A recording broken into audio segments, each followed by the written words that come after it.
Kawatan nga diskumpiyado sa gingkawat nga parsel tungod karton ng unod. Kawatan ginbilin ng parsel sa Guasang Balay. Mga residente, gindudahan ng parsel nga mayara sang bomba sa distrito sang Haro. Yaring detalye sa aton nga balita. Nga di malas, kag na disappoint. Ang lalaki nga kawatan bangon na tukiban nga karton sang pizza box ang unod yagin kawat nga package. Iling rason yagin bini niya sa tubang sang isa kabalay sa barangay San Vicente Haro pasadora sa isang aga sandig sa kuha sang CCTV.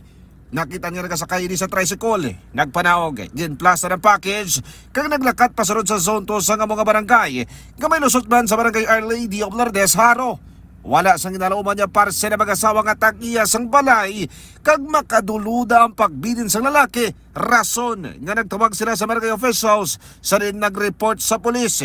Nagpahamtang sa police line sa area kag nagabot man ang Explosive Ordnance Division sa Iloilo City Police Office sa rin na kumpirmar nga karton gid lamang ang unod sini.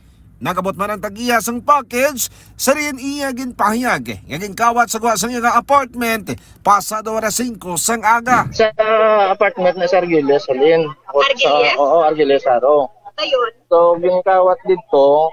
So, nakita. Siguro kayo yung nakita. Kasi sa CCTV, buksan niya pang parcel. Check niya kung ano. So, pag kita yun ng karton, binila niya da. Kaya sa karon mga ka-K5, ginaimbestigaran pa sang kapulisan kung sino ang persona o kanang kawatan nga nagkawat sang parsel. Balita nagikan sa distrito sang Haro.